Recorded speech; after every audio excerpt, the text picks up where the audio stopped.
Oui, je pense que dans les années 70, dans les années 70, c'était inimaginable qu'il puisse y avoir des années 80. C'est-à-dire que c'était inimaginable que, à tous les niveaux, c'était impossible de penser qu'on reviendrait en arrière sur ce qu'on appelait la révolution sexuelle, sur une nouvelle manière de vivre l'amour, sur l'importance de l'utopie en politique. Je veux dire, quand on se souvient des années 70, presque tout ce qui est arrivé après semble absurde. C'est pas les exemples que je donne, mais bon, c'est quelque chose que je répète assez souvent quand je suis arrivé en France. Donc c'était Pompidou qui était président, mais bon, il est mort assez vite. Après c'était Giscard. Tout le monde était d'accord s'il y avait une personne qui ne serait jamais président en France, c'était Chirac. Tout le monde disait c'est impossible que Chirac soit président, il était trop pas charismatique, mou, il avait plutôt la réputation de ne pas être très intelligent. Dans les années 80, ça commençait à devenir normal l'idée de penser qu'il pouvait être président. Il a été président et aujourd'hui il semble un homme politique d'une très grande ampleur par rapport à ce qu'on a vu après. Donc, je pense qu'il y a une dégradation générale oui, de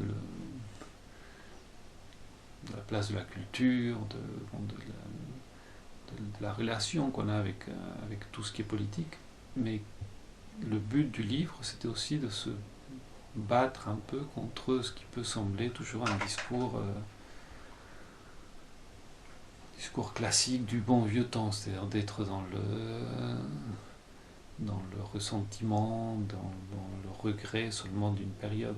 Je pense que les années 70, elles ont aussi une force aujourd'hui, elles ont tout à fait un sens aujourd'hui, que parler des années 70, c'est les faire exister aujourd'hui. Donc il n'y a pas à les traiter comme une époque qui est complètement révolue et qui ne nous montre que l'absurdité d'avoir cru à quelque chose. C'est-à-dire que oui, en écrivant, je me suis rendu compte que je croyais exactement à la même chose. Et que je ne crois pas du tout être le seul à croire à ce à quoi on croyait dans les années 70. Ça s'est détaché de certaines sphères, peut-être, de pouvoir et tout ça, mais ce qui reste, culturellement, politiquement, de cette période est toujours aussi important. Donc je sais pas, je pense que je me suis un peu battu contre l'idée de trop essayer de ressusciter. Je pense qu'il y a beaucoup d'écrivains qui écrivent sur des périodes en se disant il faut retrouver tout ce qui était juste les années 70 ou les années 80 ou le Moyen-Âge ou je ne sais quoi pour qu'on ressente en le lisant qu'on est à l'intérieur de ça.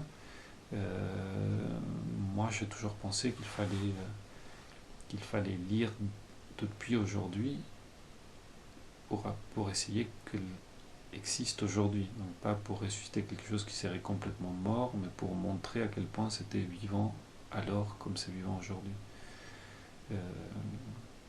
Évidemment, je sais pas du tout si c'est réussi ou si c'est ce qu'on ressent, mais c'est ce sentiment que moi j'avais par rapport aux années 70. Qu'est-ce qui existait dans les années 70 qui a été arrêté dans les années 80?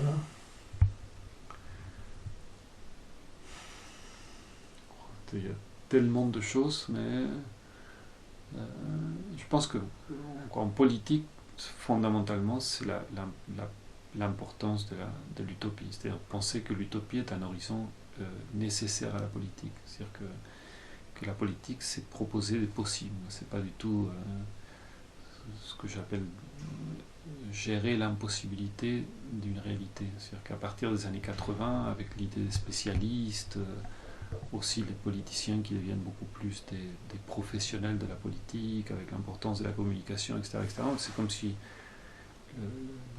l'idée, c'est que la politique doit expliquer pourquoi, avec cette réalité-là, on ne peut pas être tous riches, on ne peut pas avoir tous du travail, on ne peut pas nourrir tout le monde, on ne peut pas accueillir toute la misère de la planète, quoi. Tout ça, c'est ce que est devenu la politique. Dans les années 70, c'était le contraire, c'est-à-dire, voilà, on va faire ci, on va faire ça, on va vivre en communauté, la gauche au pouvoir, elle va réussir à ce que tout le monde soit heureux. Donc c'était fondamentalement de croire encore à des possibles. Et c'est pas... je pense qu'il n'y a rien à regretter dans les échecs de ça. Ce qui était fondamental, et ce qui est toujours fondamental, c'est de croire, de proposer quelque chose de différent, de nouveau. Et cette proposition-là, il y a des gens évidemment aujourd'hui qui continuent de la faire. Donc ça s'est pas arrêté, c'est sorti, ça a quitté certaines sphères, comme la sphère de la politique traditionnelle. Pour moi, dans la politique traditionnelle aujourd'hui, on ne propose plus de possible. Mais c'est pas très grave. Voilà, ces gens-là fonctionnent comme ça, et dans d'autres endroits, on continue de proposer ça.